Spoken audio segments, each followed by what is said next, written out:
Hey everyone, welcome to the final division for our AFC. That's the AFC West in our NFL previews. We're moving to the division champions first, the Denver Broncos. Last year, 13-3 under John Fox. Another trip to the playoffs where they lost to the Baltimore Ravens on in overtime. Peyton Manning, 4 neck surgeries, no problem. He was back after missing the season before. First season with Denver, he was an unbelievable MVP candidate. Top 5 quarterback, future Hall of Famer. What else can you say about the man? We move to running back, where it's their shakiest position. They cut Willis McGahee, who was hurt and missed the end of last season. They replaced him with Ronnie Hillman, who they had on their roster last year, who's below average. No Sean Marino, who's never lived up to the first round pick when Josh McDaniels chose him. And Monty Bell, the interesting running back out of Wisconsin, scored a lot of touchdowns, put up a lot of yards. We'll see how he converts to the NFL game. Their big offseason acquisition was Wes Welker. He'll man the slot and give Peyton Manning the best slot receiver he's ever had in his career. On the outsides, you have 2 big targets.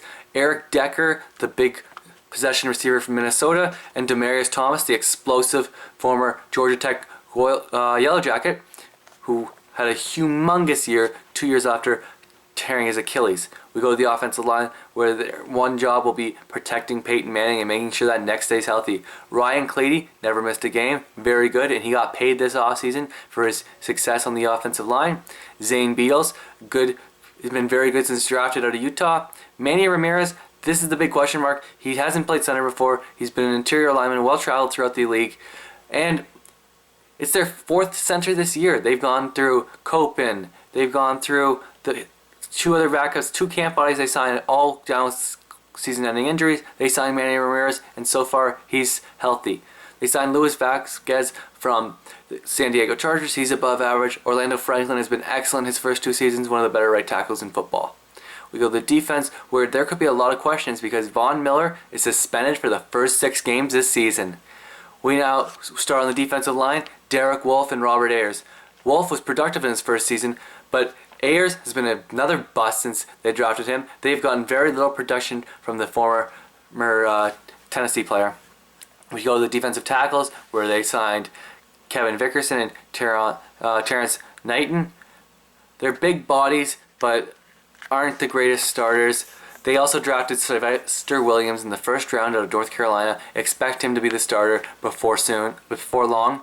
Move to the outside, where they signed Sean Phillips from San Diego. He averages 7.5 sacks a year. He's been a very good player, but the question is, how much does he have left? He did not have a good season last year, but he's going to be called on to replace Von Miller for the first 6 games of the season, as he's suspended for drug and off-field offenses.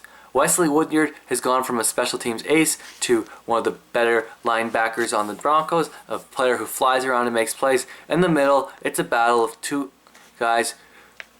Stuart Bradley, the former Eagles starter in the middle, hasn't started and hasn't been able to stay healthy in a couple of years.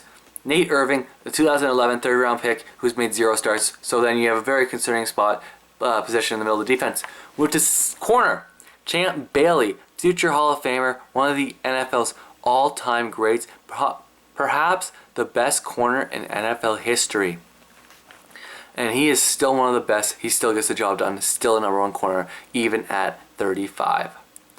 Then we look at Dominic Rodgers-Cromartie. Gives up big yards, makes some mistakes, but he can make big plays, picking off passes. Then you have Chris Harris, a very good slot corner. But then you move to safety, and it's another position of concern because Mike Adams is a below-average starter, and Raheem Moore, he was good, but you have to wonder, will that play last year where he gave up the humongous pass to Jacoby Jones haunt him? How will he continue his play forward? Looking at the special teams, Matt Prater is a very strong range, and he's accurate within 50 yards. Braden Colquitt is an above-average punter, probably top 10 punter, and Tristan Holiday can be an explosive returner. He was great when they picked him up from the Texans, but he hadn't done a lot for the Texans. And that is our preview for the Denver Broncos.